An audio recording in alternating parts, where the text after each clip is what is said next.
জুলাই গণঅভ্যুত্থানে এবং 16 বছরে ফ্যাসিবাদ বিরোধী আন্দোলনের সকল শহীদের তালিকা প্রস্তুত করে নিজ নিজ এলাকায় তাদের নামে সরকারি স্থাপনার নামকরণ করা হবে। শহীদ পরিবারগুলো সমূহকে রাষ্ট্রীয় স্বীকৃতি ও অর্থনৈতিক সহায়তা প্রদান করা হবে।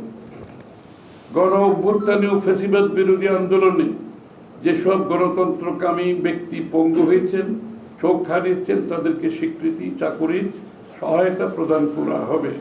তাদের জন্য একটা আলাদা ব্যবস্থা থাকবে।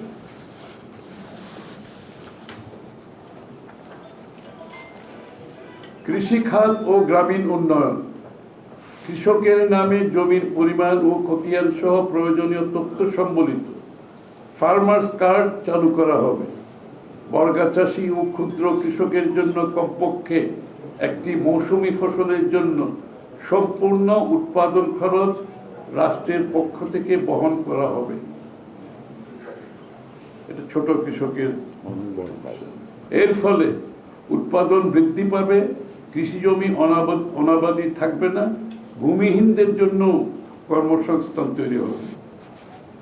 কৃষিজাত পণ্যের প্রক্রিয়াজাত মানোন্নয়ন ও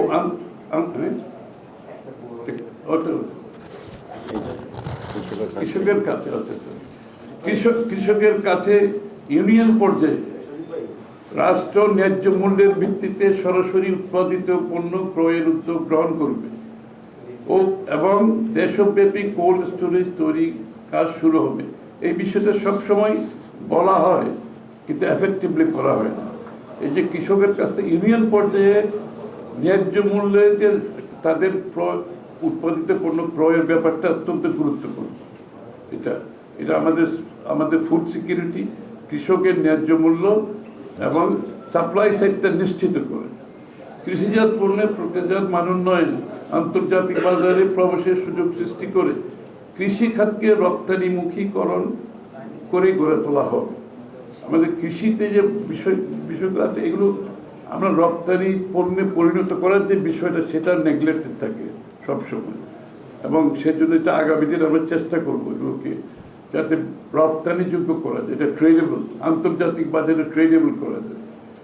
এলাকাভিত্তিক ডাটাবেস তৈরি করা হবে। কৃষকের জমির ও উৎপাদিত ফসলের পরিমাণের তথ্য উপাত্ত নির্ণয় করে টার্গেটেড পলিসি সাপোর্ট দেওয়া হবে। বাজারে দ্রব্যমূল্য নিয়ন্ত্রণের জন্য চাঁদাবাজি, মধ্যস্বত্বভোগী ও ফ্যাসিবাদের রেখে যাওয়া সিন্ডিকেটের বিরুদ্ধে কঠোর দৃশ্যমান পদক্ষেপ গ্রহণ করা হবে। দেশব্যাপী খাল খননের কার্যক্রম ব্যাপকভাবে শুরু করা হবে। বন্যা ও খরা থেকে কৃষকদের সুরক্ষিত রাখার কর্মসূচি নেওয়া হবে। এই উদ্যোগের মাধ্যমে পানি সরবরাহ ও নিষ্কাশন ব্যবস্থার উন্নতি ঘটানো হবে। নিউ ইয়র্ক থেকে সম্প্রচারিত TVN 24 টেলিভিশন বিশ্বজুড়ে বাঙালির কণ্ঠস্বর।